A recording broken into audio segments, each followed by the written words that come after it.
start a new notebook so I'm not just presenting. So give me 1 second and then we'll get started.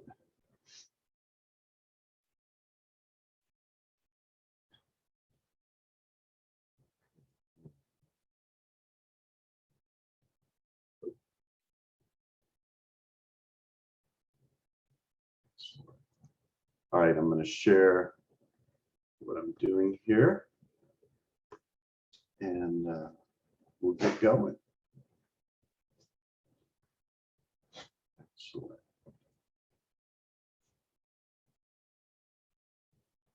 All right, I'm assuming you guys can see this, my mouse moving around there.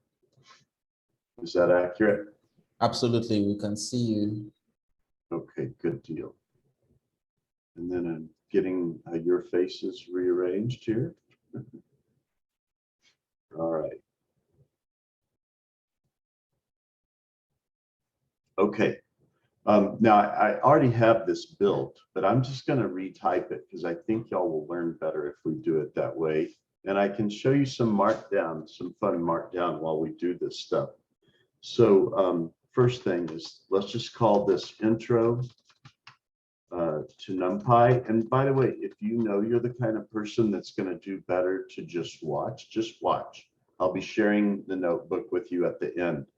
But if you like to type along, do your best to keep up, but don't worry about capturing everything because we're gonna go back over it. And I'll keep the outline open too, in case y'all want me to jump around.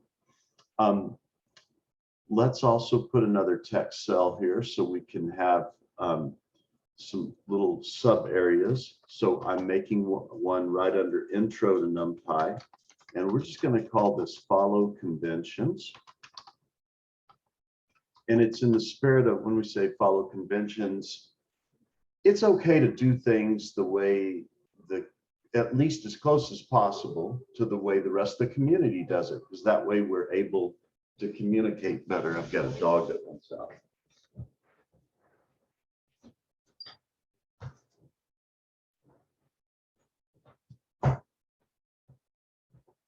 So what do I mean by that? Let me show you exactly. When you see people using NumPy, you'll see this almost all the time. So import your module, any module name, and then you can give it an alias. But frankly, the whole data science world does this, just so you know. And then there's another one we like to use just so we can visualize things. We may not even use it, but we'll put that in there too. All right, those are probably the only things we would need, but I'm going to add one more that I hadn't prepared, just so we can show how to go back and forth between pandas and NumPy. And we usually abbreviate that PD. And we'll run that, and that'll be ready for us. Those modules will be at hand for us the rest of this time. Okay, let's do another thing just to show. Now, NumPy is powerful, but if you're really used to thinking in Python, NumPy is kind of weird. So let's just look at some of its weirdness. And have y'all ever seen those beautiful pictures of huge icebergs, and they show the iceberg above and below the water? In an hour-and-a-half session among friends, we're not even looking at the part of the iceberg above the water. We're just looking at the surface of the part of the iceberg above the water. There is so much to NumPy, but I think if we talk about this, it'll be a great start. One of my kids just stole my car. Okay, NumPy. So let's compare the two. All right, so the next thing we're going to do is just do some simple things here. So we'll call this pure Python. And let's pretend we're going to make a list. And well, okay, I'm lazy and I'm just demonstrating. I'm creating some fake data. So will that work? Well, let's print that and see what it does. But we just look at what type it is first. We think it's going to be a list, maybe. Let's look and see. Oh, it's just a range. It's what we called it. Well, let's print my list to see what that looks like. Oh, well, that's not an array. Bummer. I wanted a quick array. So let's try something. I do some work because I'm thinking I'd like to be able to do this in the future. So I realized, well, you can typecast one thing to another. Like if I had in quotes the number 1, that's a string with the number 1. It's a string of the number 1. But if I say integer of that value, it will turn it into 1. So maybe I can get lucky and actually create a list now from this my list. So, oh, sorry. Yeah, so I want to print my list. Now can I do it? Ah, okay. And in fact, what is range made for? It's usually made for loops, right? So if at this point I had created it, I could say for I in my list, and I don't even know if this is going to work. I didn't prepare this part, but let's see. Print I. And then at the end of this, let's just print a blank line and see what it'll do. But after you use my list, let's print. It's still just a range, okay? We've print, this is our first use of it now. And the nice thing is it's still hanging around, it's still there, but it's not a list until I tell it, I want you to be a list. And so I had to do those extra steps for that. But what if I'm thinking, well, NumPy has unique properties. So is there a way to turn my list into a NumPy array? Yes. This is all you have to do. And this is really common to do, to just turn a Python list into a NumPy list. And if we do that, let's do this in the same steps. Let's look at what type my list is now. And let's also look at my list, what it shows as now. It turned it into a NumPy array. And look, now it has numbers without commas. So that's one unique thing you will see about NumPy arrays. But how could we have just created a NumPy array from scratch? Just to save a little time, I'll go ahead and cut and paste this since you can see what we're doing. But let's just say, okay, how do we do something similar to what we've been doing up here for NumPy? Well, in NumPy, it's called a range, and it is in the NumPy module. And we're just going to make 12 consecutive numbers like we just did. I should point out too, let's remember that when we use range or a range, this is just the end number. And it's assuming, oh, you want to start at 0, go up to before 12, and you want to step by 1. But we could force all that too. We could do this. Or, and by the way, just to show you it's all the same, but what if we did step by 2, and instead we went up to 24? Oh. We can do that too. We can control all of this, okay? Control where it starts from, all that. But you've normally probably just seen it like, here, let's preserve this.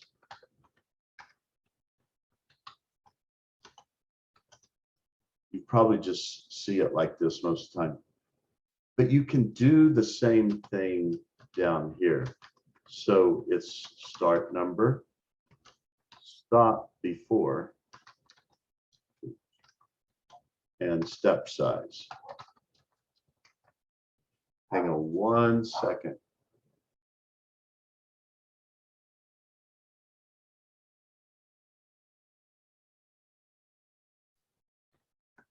Okay, great. So let's go through this now. We're going to look at, after we create this, we're going to see what type it is. We're going to look at it.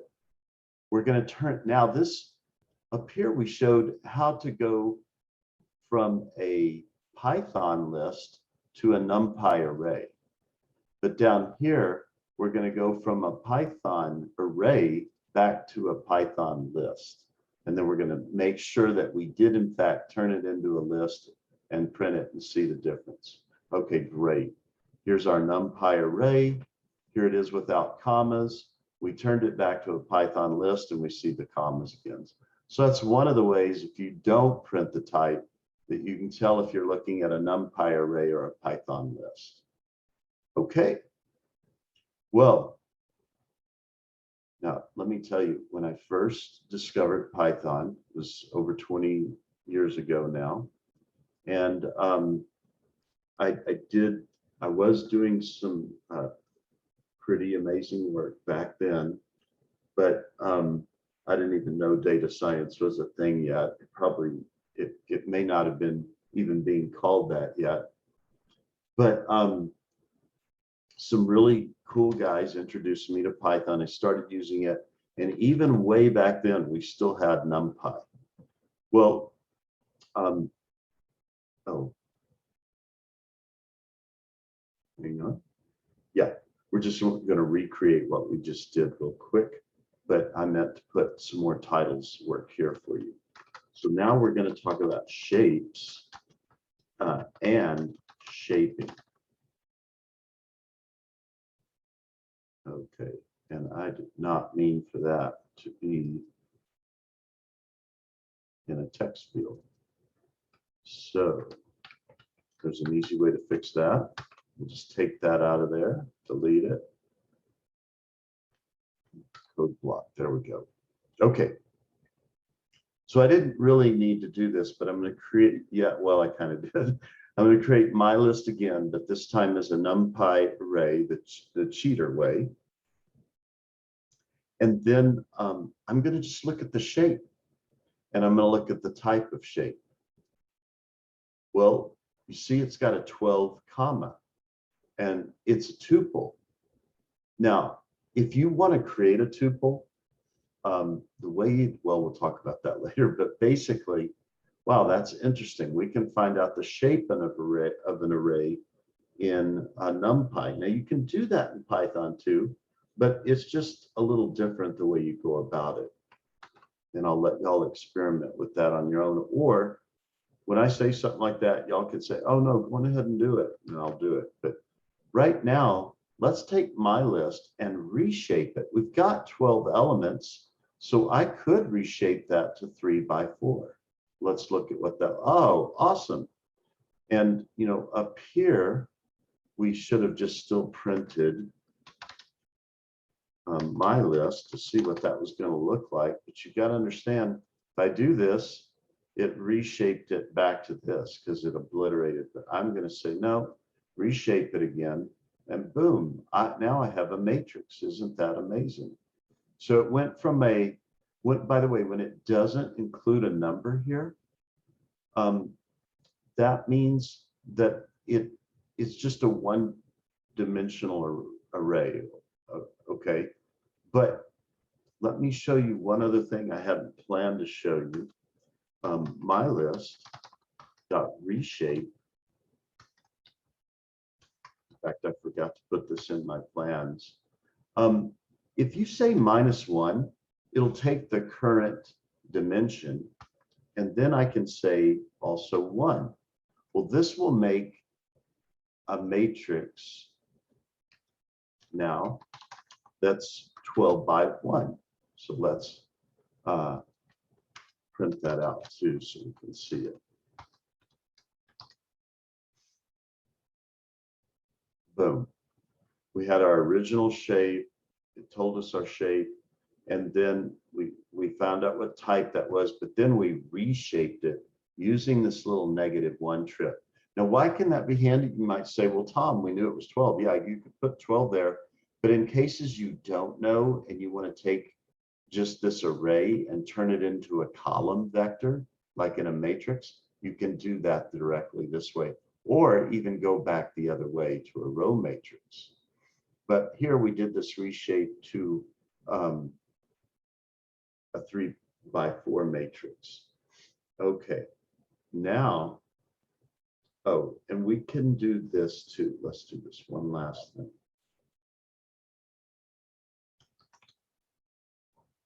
Let's make another code block and just look. Oh, because it's a tuple, shape is a tuple, we can look directly this way. We can, I didn't run that one last. There we go. My list dot shape, but just get the first element, and my list dot shape and just get the second element. So we can do it that way too. And this is important because we can use these right away in loops or other operations where we needed the dimension of the array. Okay, so I hope y'all are starting to find, oh, that's pretty cool, but that may not seem very powerful yet. Let's get into some more power here. Numpy slicing. So I don't know if y'all are familiar with what slicing is and if you've ever done it, but it's just the way you take the arrays apart, either in Python or NumPy, but NumPy's a little different than the way you do it, NumPy. So let's say we just want to look at the first column of my list. So the way you do that is you say, I want all the rows. That's what that means. Hang on 1 minute.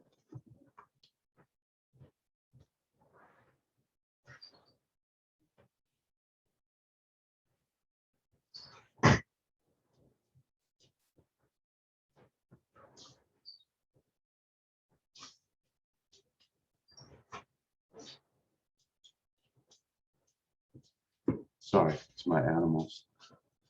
Okay, this means all the rows, and we're gonna go into more details about things you can do this way. But this is just the row spot, and this is the column spot. So we're literally saying all rows first column.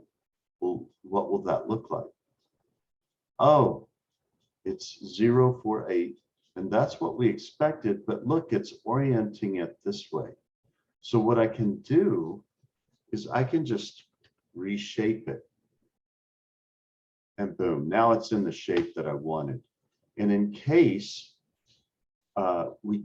this was really big and we didn't know what it was going to be, we could have said, I'll just put this as a comment and ask you to trust me, reshape, and then it would be my list dot shape 0.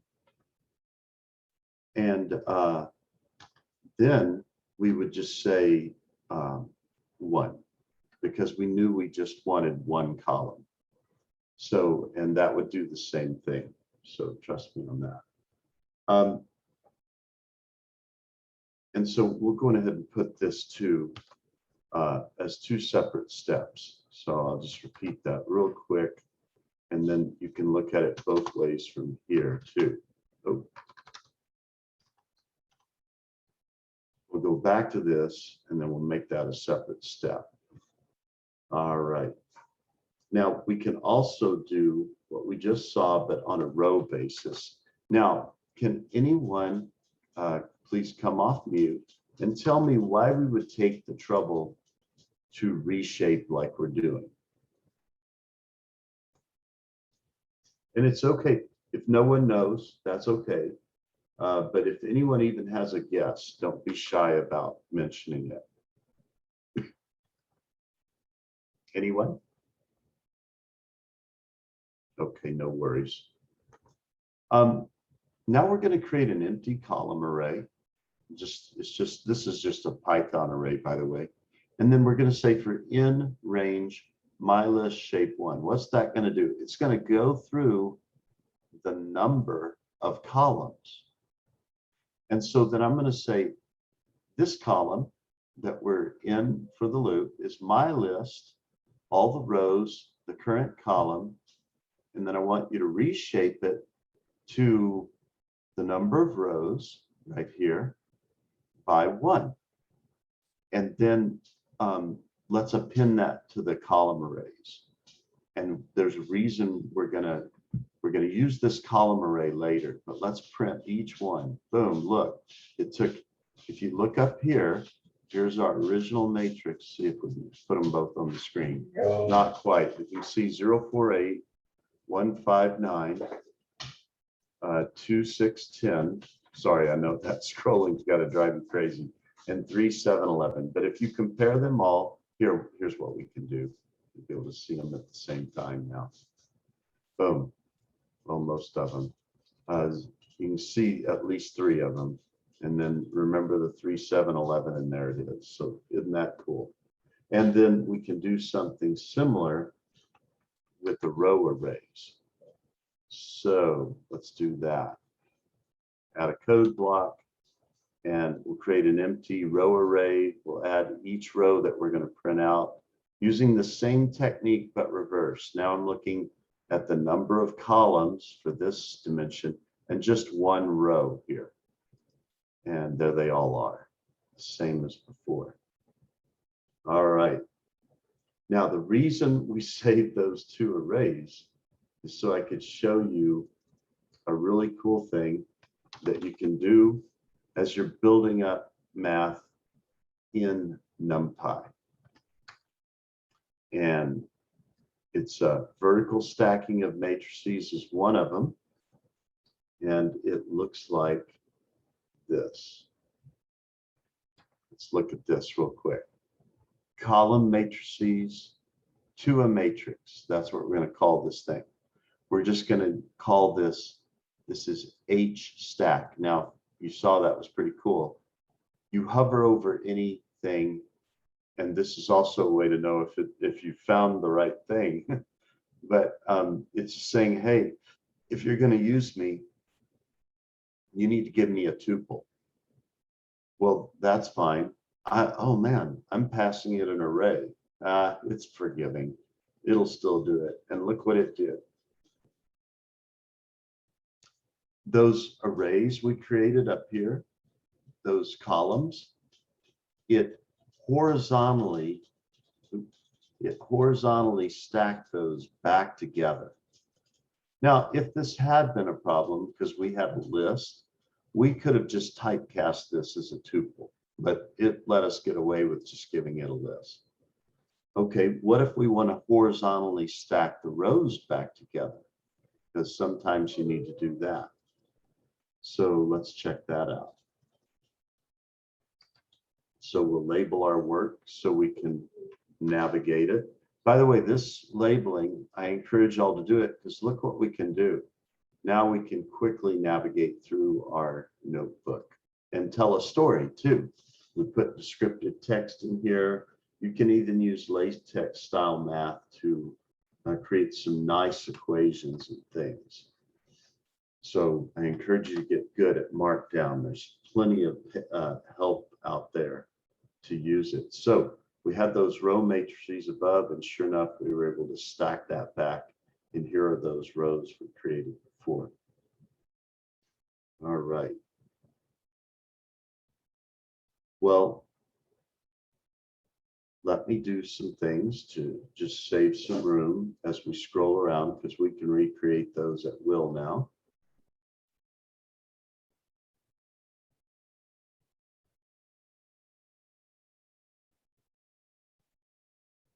Oh, there we go. Okay, let's create a new section. We're still doing versions of slicing, and we're going to call this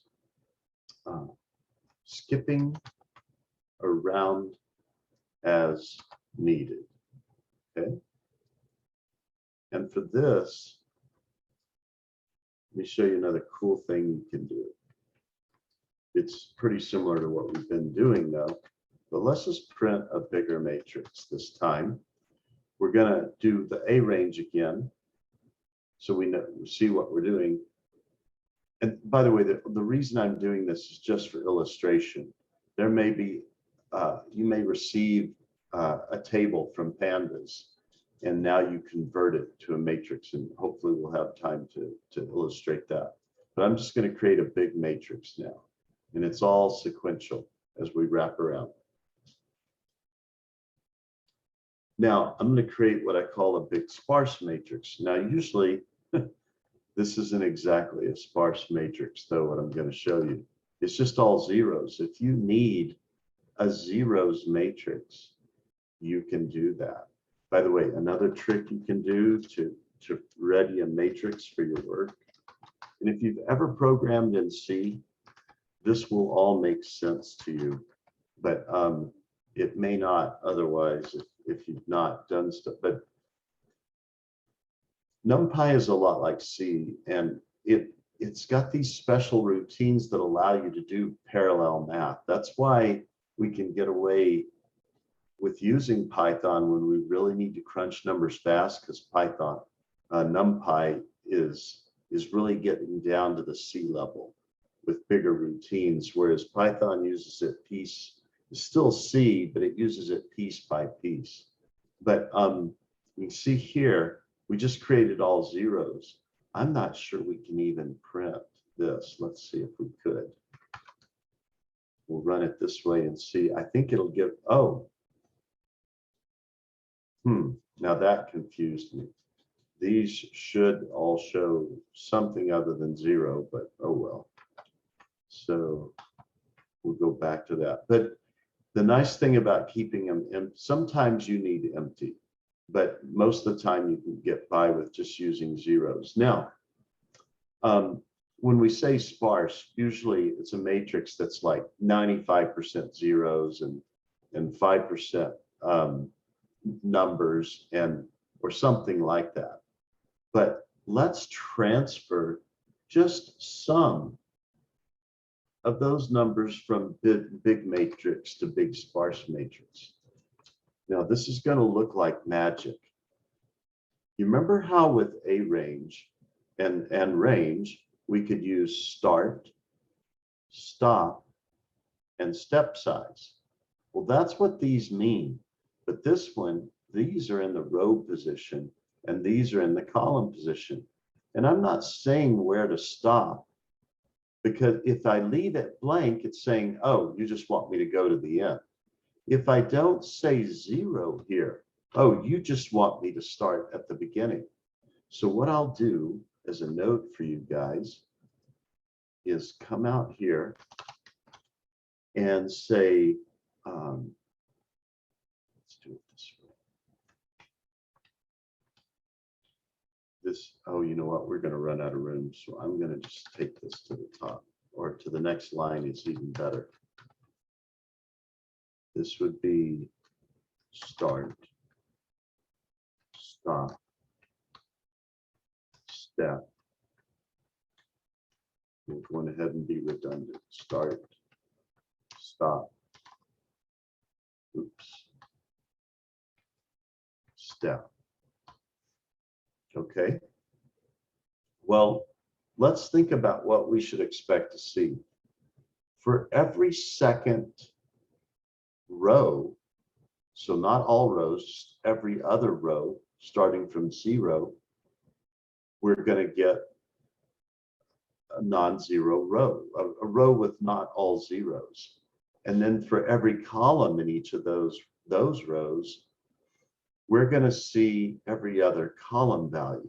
Let's check that out. Oh, boom, it did it for us. Look at that. And so we've got these alternating 0 rows and 0 columns. But the sky's the limit. There's a lot of other different things you can do here for that. Okay, I love this next section. Now, if you've been thinking, oh yeah, I know we've got to go through the compulsory things. This is a new, thing in Python, and I'm new to it maybe, but I'm just telling you, this next thing is what makes NumPy so wonderful. It's the thing that would motivate you to want to use it. And so I don't know what else to call it, but stupidly wonderful things. Meaning, let's put a little more description there.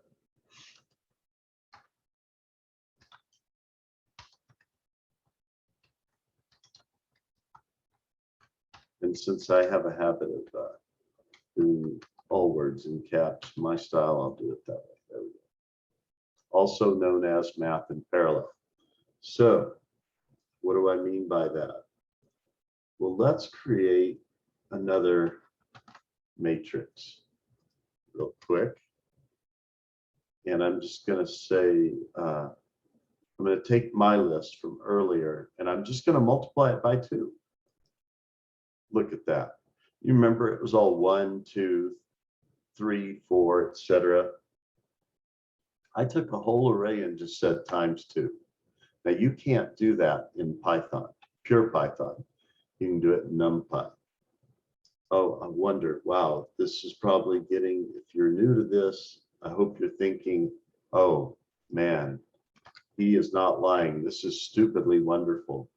Could I divide all the numbers in my list? Yes.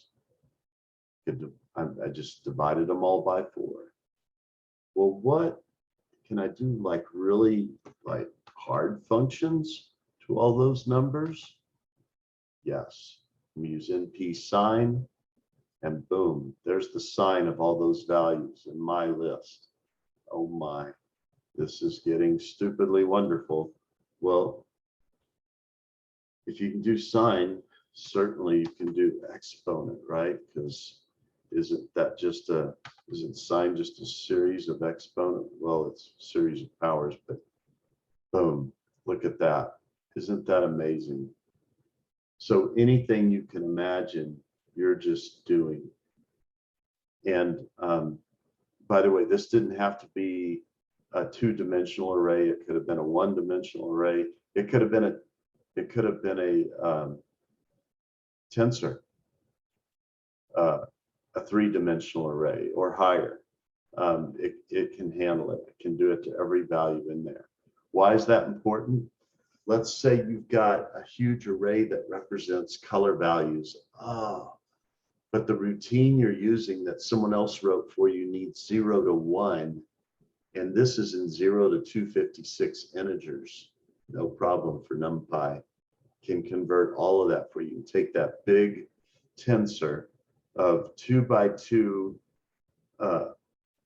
It's a 2-dimensional array of color arrays where you've got R, G, and B, and it'll just automatically scale all of those. You can just say divide by 256, and that now all those color values are from 0 to 1.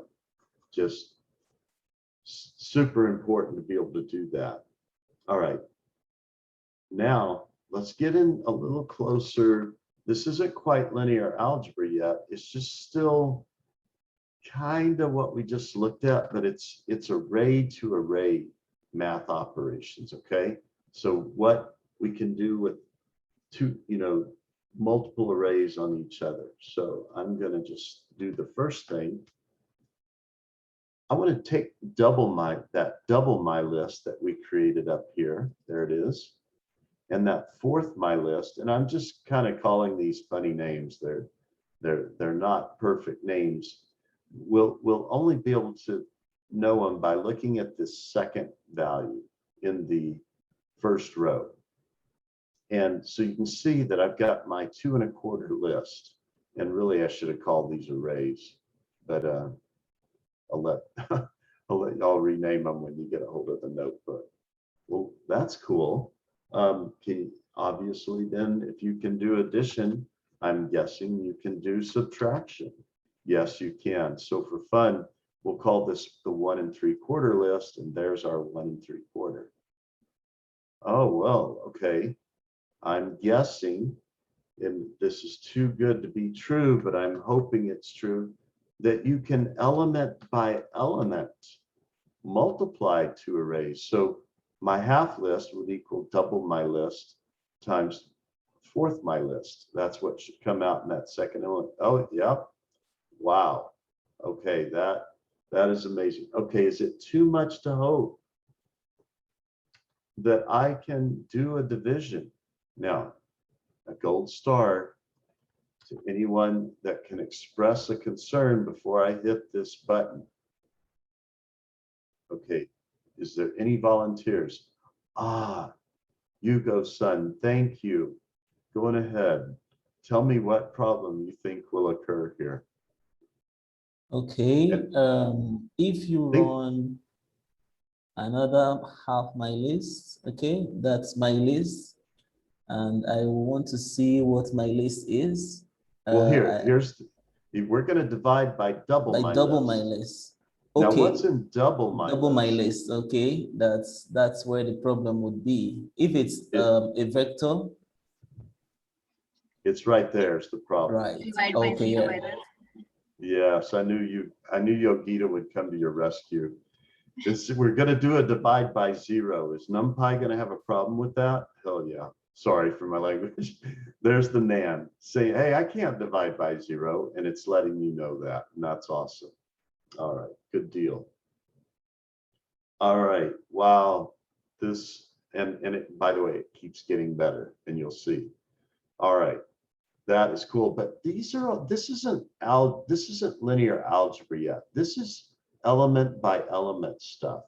And even when we did this stuff up here, like this is still, it's recognizing, oh, I don't see an array out here like my list is. So what you must want me to multiply every value in it by 2. You must want me to divide every value in my list by 4.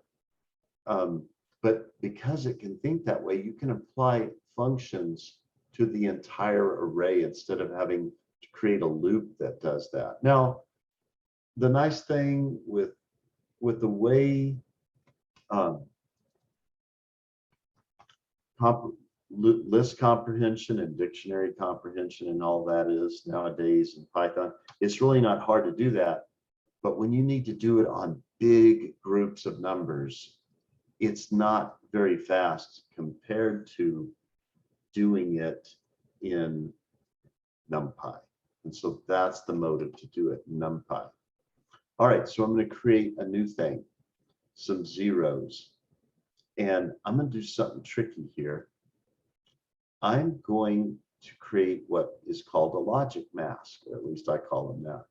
I'm going to say, you know, we were looking at my list, and it goes from 0 to 11.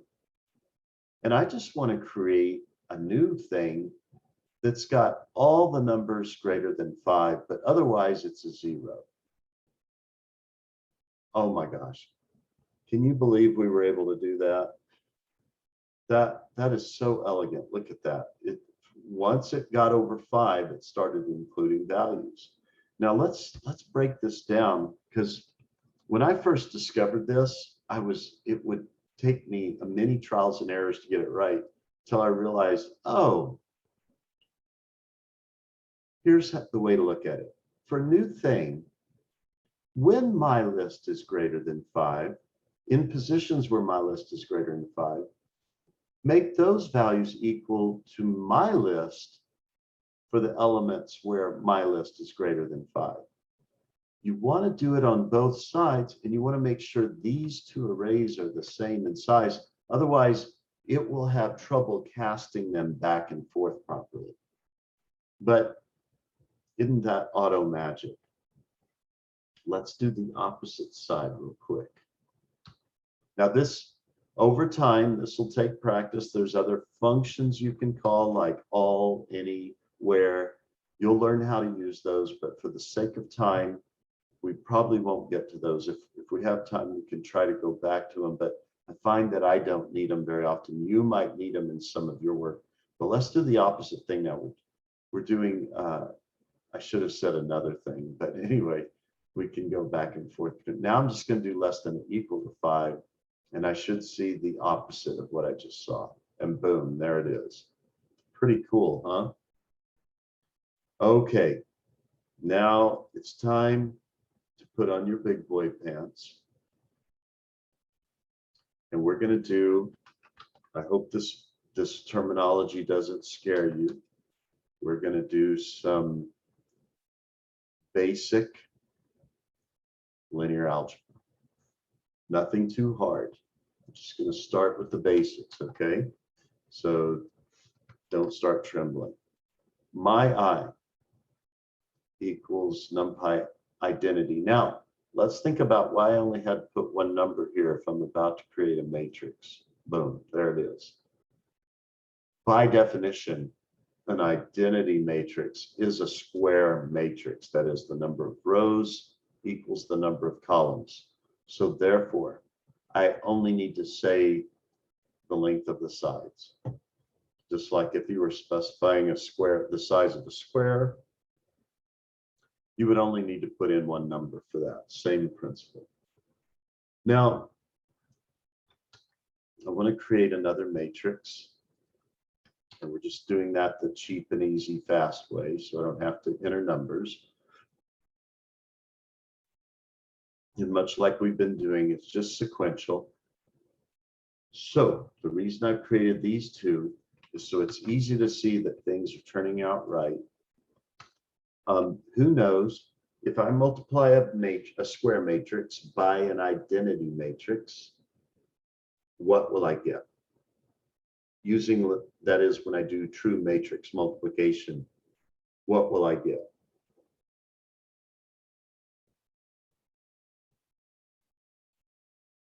I really need a button that plays the Jeopardy theme song at times Okay, like this. now I'm missing my math, but I think That's you okay. would get let me see, the number of rows and columns are the same in the matrix, so you should get a let me see, 1, 2, 3. You should still get a 3 by 3 matrix, yeah? Oh, you get a 3 by 3 matrix, but what will it equal? Okay, so it will be row, column. That's 1, 0, 0. So the matrix value is going to be, for the first one, it will be, for the first row will now become 1, 0, 0. All right. The second row will become 0. Okay, it becomes an identity matrix, right? No. So what it does, oh, okay. When we use the identity matrix, it's like when we're doing linear algebra, when we're doing matrix multiplication, it's like multiplying that matrix by 1. Okay. So the reason we use this is to show that this matrix multiplication is doing the right thing. But just all of you remember, when you see the identity matrix and some other matrix, and you multiply that matrix by the identity matrix, oh my God, you're just going to get that original matrix, okay? No, don't feel bad, Nico. We're all learning. I'm still learning. I now remember this. I should have paid more attention to my algebra class, but no worries. So now I just notice I'm doing this in the print statement just to show you that it's like anything else we've been doing after that. But that's pretty cool, isn't it? That I can just call this mate-mul function from the NumPy module and multiply matrices together. And by the way, I can do a string of matrices too. Now, the order that you multiply matrices in linear algebra, it matters. In other words, if I have matrix A, B, and C, not identity matrices, and now I multiply C times B times A, you're going to get different values. And there's a reason for that. In linear algebra, we regard each matrix as a transformation. One matrix is causing the other to be transformed in perspective or spatial representation. So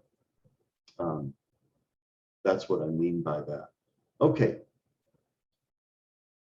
Now, if I haven't scared you yet, maybe this will scare you. But this, we are keeping it very basic, so don't become too scared. But this is something you're going to want to get good at eventually. So I'm just going to introduce it to you in case you haven't seen it yet.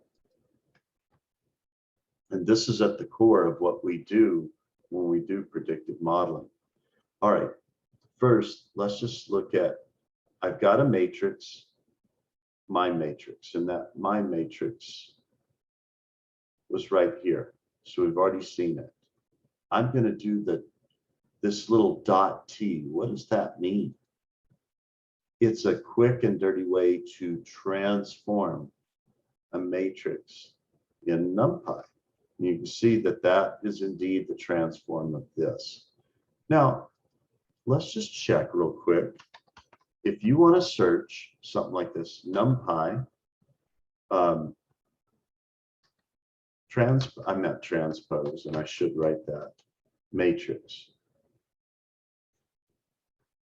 We could have just called transpose too. But this dot T that we did is a shorthand for that. So I will do this. Transposed matrix equals NP dot transpose matrix. Okay. Oh, that was nice. Look, let's hover over this. Thought it would tell us. Oh well. There. I think maybe I have to do it this way. There we go. Yeah. Hey. Just back out of that. Okay. So you remember too. Let's just review this real quick. We can get a column. So I'm saying I want from 4 to 7, reshape to 3 by 1. I create a column matrix. Now, why do I say that? Because here's row 0, element 1, row 1, element 0, element 0, and then row 2, element 0. I'm using coding indices from 0 onward. And then, so I've created this column matrix, and now I'm going to do yet another matrix multiplication. What I'm trying to get comfortable with here is, while we have to follow the rules of matrix multiplication and linear algebra, it's no big deal. We're doing, oh, nice, look at this. It's telling us my matrix is 3 by 3, but my column is 3 by 1. And that does follow the rules. When we're doing matrix multiplication, if I have an n by n, I can only multiply that on some other matrix that has n by n. In fact, we could have called this m by n. The key thing is these two have to be the same. That's all. But it's also good to note what the results are. It's going to be m by m. It's going to be the outer values, okay? So the outer values result in the final dimensions here. But to even be able to multiply the two matrices correctly, these two dimensions have to be the same. Now, for our case, that is true. We have this 3 by 3 times a 3 by 1. We're good. And we'll go ahead and do that. Multiplication, and you see, yeah, we got it right. Nice. Well, I wanted to show you that if we tried to do it wrongly, what's going to happen? It's going to tell us, no, you can't do that. It's going to remind us of matrix multiplication rules, okay? So we'll leave that as a reminder. Oh, I even wrote this will error. Okay, now, I don't know where y'all are at mathematically, so you may be thinking this is beautiful and powerful and wonderful, which would be appropriate, but you also may be scared. And don't be scared, you're just learning. You're on a journey and you just haven't seen this landscape before. You'll become more and more familiar with it. It's like the first time you climb a hill. It's not as hard the second time you climb it, and the third time, etc. Okay, let's create this matrix. 5, 3, 1, 3, 9, 4, 1, 3, 5. By the way, that's the way we would have done the creation of a NumPy array manually.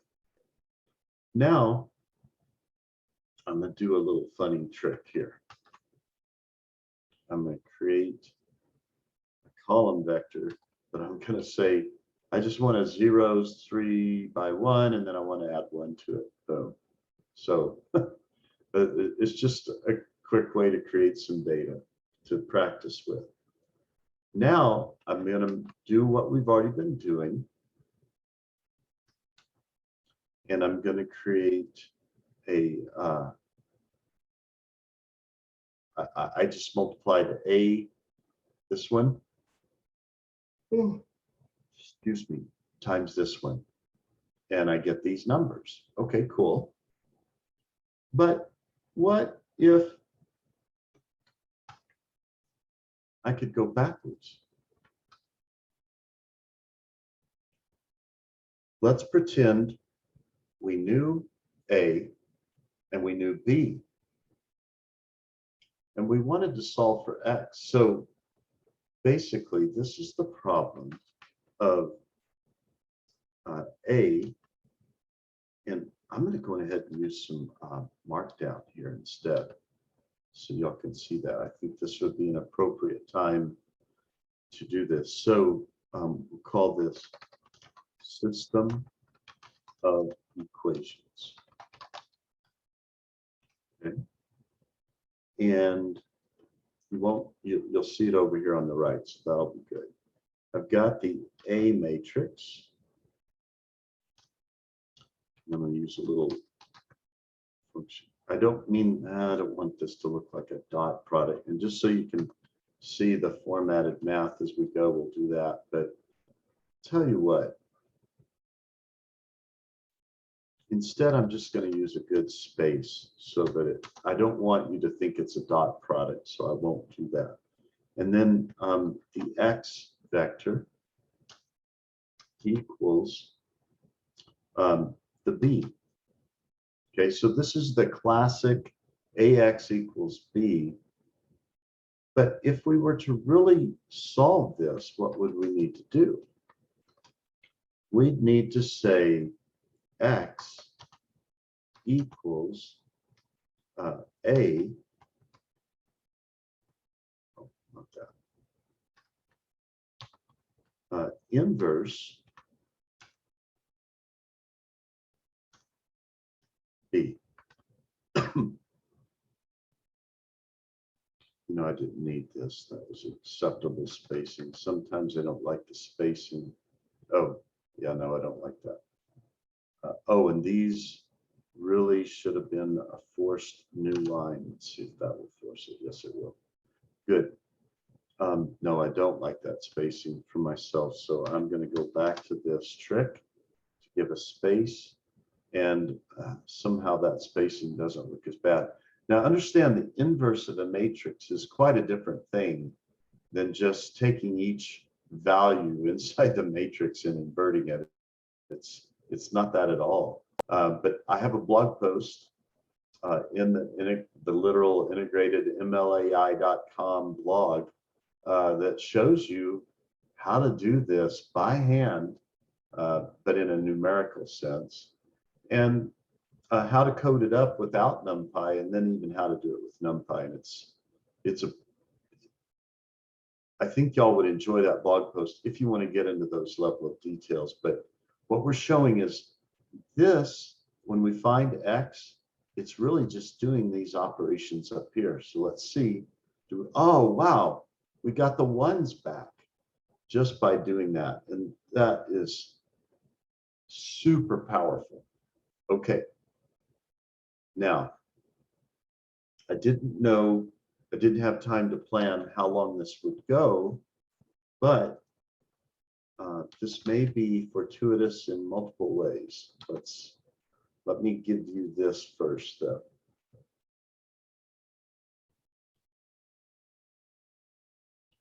And this will be fun for y'all to see markdown wise too. I'll show y'all a trick. Oh, look at that. I've only got ones over here and they're indented and it figures the numbers out. Why do I do that? So that if I move these around, I don't have to renumber. I was so glad to find that trick a while ago. So where can you go from here, basically? You're always going to be learning. Learn linear algebra from some source that you like. I think Khan Academy is great, but learn it from multiple sources over time. And it's okay to learn it a little bit at a time too. Don't feel like you gotta go all at once. Just keep a good place where you keep notes. And then they'll learn the math and then learn to code the math. And then study another type of math that you need for your data science education and learn to apply the math using NumPy and SciPy routines. You'll be glad you did. Being able to do that and then even try to code from scratch when you really want to understand details. Now, you don't need to code from scratch all the time to truly understand things. But if you do that on a few basics that you have a passion to understand better, after having done that a few times, you'll have a sense, you'll have a deeper sense of what's going on with other modules. So, and then like here I am plugging the blog post that I wrote before I met all of you guys. But here's what I want to say. NumPy is worth knowing well. It makes Python fast. Now, let me stop here and see if y'all don't have any questions. There was something else I had planned to show you in case we ran short on time. But let's see what questions you have first and then go from there. Okay, I want to believe everyone will have a lot of questions. But personally, there are some things that I'm seeing for the first time, like I know my linear algebra is bad, like very bad. So I've enrolled in Khan Academy and I'm taking the courses gradually. I don't know how my algebra got this bad, but I'm glad at some of the things I'm seeing here, especially matrix operations, because in machine learning, we will do a lot of matrix operations. So yeah, so that's it. But I don't know, Aziz, Ife, Omoe, and Yogita, any Yeah, I can tell you this, guys, a lot of what you'll do will be module usage from scikit-learn. And a lot of this is hidden, but knowing what's going on under the hood really helps you have a better knowledge when you operate things. It's mostly when we get the values, we are working with giant matrices of numbers when we're doing machine learning. So that's why it's sometimes you will use NumPy directly, sometimes you'll do it through pandas, sometimes through SciPy. But understand this, pandas, SciPy, scikit-learn, the big engine that's under the hood for all of those, I mean, the actual engine is NumPy. Go on ahead, Aziz, you were about to ask something. Thank you very much, sir. Don't mind my sound. I was trying to hit at the same time listening to the lecture. So my feedback is just as Igor said as well. I personally am also very bad at mathematics generally, not to talk of only linear algebra. But I guess it is high time I start I started learning. So thank you very much for this lecture, sir. God bless you. Oh, you're welcome. Yeah, you're welcome. I tell you what, y'all think of some questions you have. I'm starting to get parched. I'm just going to go mix a drink real quick and I'll be right back. And then I can hear too. Y'all can start asking questions, but I'll be away from my microphone for a second. Okay, Omo. I had a doubt in this. Okay, Yogi, you're there.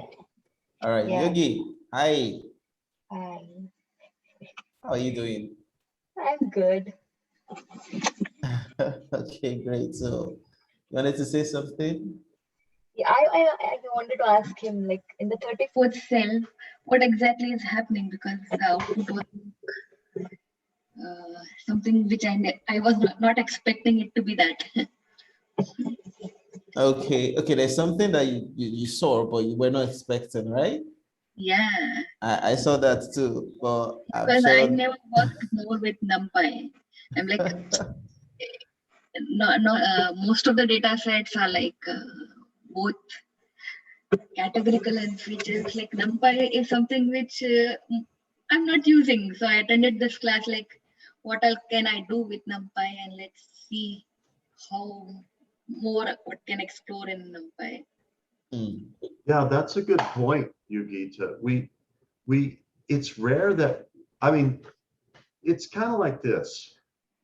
Let's say you've been a woodworker for a while and you've seen people using chisels with wooden hammers, but you're like, I've been getting by without that. But then you watch what some masters do with those chisels and hammers, and you're like, okay, now I want to learn that. I think that's going to be roughly close to your experience with NumPy. You're gonna begin to see it here and there, and you're going to realize, oh, that is a good tool to add to my toolkit. I'm going to start using that when I can.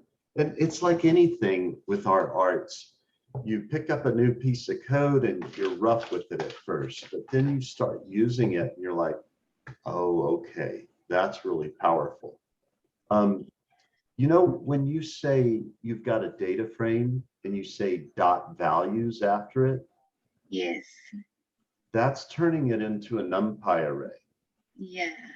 And there are some things you can do at the NumPy level that are better and easier to do at the NumPy level than in the Pandas level. But Pandas is just, it's really a beautiful thing built on top of NumPy. Remember that. Yeah. Tom, can you scroll to 34th cell? Yeah, let me scroll up, and I'm sorry, I should give you all controls so you could have scrolled around. Okay, is this about right? Yeah, this one. What exactly happened here? I'm like, I was expecting something else and output is something else. Let's just say, for example, this was just to show the full range of what you could do. But let's put another example here. Let's say that we discovered there was a problem in this. Oh, hang on. I don't know if this will let me do this. Try again. I'm not sure you can use the. No, you can't do fancy editing in these output cells. But this was just to show you that. Let's do some simple things on Big M. Big M, and we'll call it modified, okay? And I'm just going to say, well, Big M modified is this. I want all the rows. This is something you do a lot. And I just want the last column. Well, that's a quick and dirty way to not have to count the number of columns. I just say, oh, I just want the last column. And in fact, what is this? This is, let's just call, what would this be with one of our data sets? Let's pretend that big M is our data set. Well, that's our Y now, okay? And in fact, our X, this is, oh, darn it.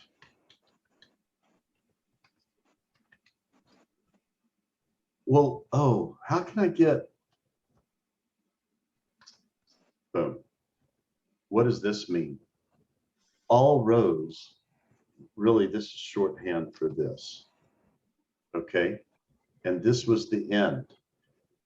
And if I eliminate that second, if I eliminate that last one, I'm still stepping by one. That's why I was showing you all that, so you could see how much control you can have. But if we just create it, I have to put that 1 colon so it knows, oh, you want a series, you want a succession of columns up and but not include the last one. Now, well, that's fine, but let's see what those look like, Yogita. First, I'll just run this. It won't give me anything.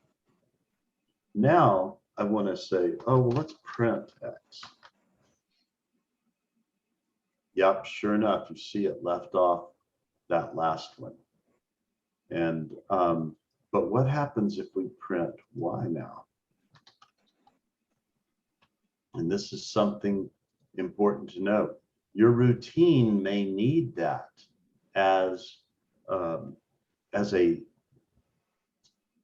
column vector. Right now, it's just returning a dumb array. But I'm just, oh, okay, you know what? I'm just going to tack that on up here. And this is where that -1 comes in handy. We're just telling, look, I need a column array for Y. And now, because some routines will require that. And so we frequently get the data set as just one big NumPy array when we convert our data frame to values.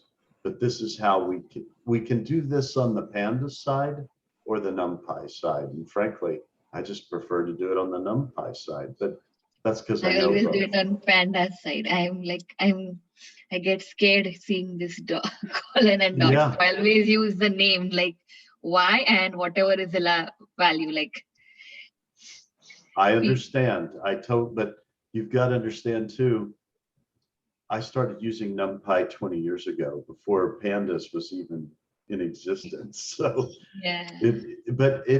If you force yourself to learn a new thing here and there, you might find that, oh, that's really fewer lines and it's just as clear. I would always choose clarity over fewer lines, but if you can get both, fewer lines and greater clarity, go for it. Yeah. Tom, in this one, it is like the 34th cell. We are starting at 0 and then we are incrementing it by 2 and. Yeah, remember it's this, start, stop. And if you leave stop blank, it thinks, well, I'm going to go to the end then because you didn't tell me where to stop, and then the step size. Yeah. So it is like 0, 0, 2. Then we have a 0 again. Then we have a 4. This big underscore M, it had some value. And then what was big underscore M? It's this guy up here. Ah, okay. Okay. Got it. Now what I should do, let me do this. I'm going to call this NumPy beginnings. And I'm going to call it class because I created an original one too. They're going to look very similar, but I put some extra things I was thinking about in this one as we went. So I'm going to go on ahead and move this over to the folder that y'all will be able to easily get it from. And I put it in my public folders. So I'm going to move it there. And I'm going to say select. And it should be there now. I'm going to double check that it's there so that I can share the link with y'all. Yeah, great. So I'm just going to share. This is just a public folder I keep. I don't care if people, you know, heard it. No one has so far. But let me put the link in the chat. Where did I hide the chat? Open the chat. Okay, make sure, and I'll put it. I'll let you go put this link in the channel that he's created. If you haven't created a channel on our Slackware group for this class, you go. No, go I've ahead not and done that. Maybe I should do that. Yeah, do that and then put this link in there so people can find it. Okay, But I'll leave that open, and okay. that way y'all can get to both notebooks. One's called Numpy Beginnings. That's the one I was copying and pasting from, and this one that we just saved, Numpy Beginnings class. Okay, I'll do just that. Now the cool thing, if you guys have NumPy questions for Hugo or me, you can reference these cell numbers. By the way, a nice thing to be able to do, restart. Oh, wait. Now, before I do that, think ahead. I don't want it to interrupt me. So there's that one cell that I had it fail on purpose down here. Remember which one? It was I think one that yeah, says this will error. This will error. So Yes. we're gonna do a trick here. Oh, darn it. We're gonna do a trick here. I just did Control/, the one next to the right shift key, the one under the question mark, Control, and then hit that. That way this will run just fine. Now I'm gonna run time, restart, and run all. And that way, if you have a question for each other, you can work from this one and say, oh, go to cell such and such, or go to this part in the outline over here, and you can go from there. Okay, and I hope you enjoyed this gentle introduction to latex math inside Markdown cells. It's super powerful. Okay, I think the only person that would be at home with this math would be Efe. Efe is a math guru, so I'm sure he. Well, Efe, you now, there? I'm here. I'm just laughing. I'm laughing at everything, including myself. guys, I want you to learn to think differently about something. The difference at this point between you and me is not decades of knowledge. It's probably an hour of practice. Wow. It's just a difference between I don't know this, I am learning this, I have learned this, I need to review that. Please, I hear it in your language, and I want to get you to stop talking that way as your dad. I'm being nice here. Don't judge yourself like Hugo when you said my linear algebra is bad. There's no such thing as your linear algebra being bad. It's not your linear algebra, it's linear algebra. There's just a gap between what you know now and what you need to know. And it's a journey. But it's like if you're trying to cross a deep river that's flowing fast, and there are stepping stones, you have to go over the river on successive stones. It would be too dangerous to jump a couple of stones. So when you're staring at something with math in general or linear algebra, it's not a question of, can I get to the other side of the river and say, I can cross the river of linear algebra. It's a question of saying, do I know which stones I need to step on to get to the level of understanding that I need? And I guarantee all of you are more than smart enough, because you're human, to say, oh, I need to know how to multiply two matrices of any size. Well, first of all, there's a test. Can I multiply these two matrices? No. Is there some way I can get these two matrices multiplied? There's little questions along the way. Those are the stepping stones. So please don't judge yourselves about your current knowledge of linear algebra or math, or even don't judge yourself about whether you can find the order of stones. You can. It's just a matter of finding the order of the stones and understanding each stone. And sometimes when you're reading something and you don't understand it, that is not a mark against your intelligence. That's just a disconnect between the way the mathematician is explaining it and the way you're reading it. And there's fault on both sides sometimes, but more often the fault's on the teacher's side. But don't be mad. Just say, okay, there's a term there. I need to look up that term. And don't be discouraged when you get online, you say, oh, I don't know that term. I look it up. Oh, I got to go look up 3 terms or 10 terms now. Just keep digging the hole, understanding each word, and then go, oh, that it reveals the order of the stones that you need to learn in order to cross the river. So please don't judge yourself because of your current knowledge.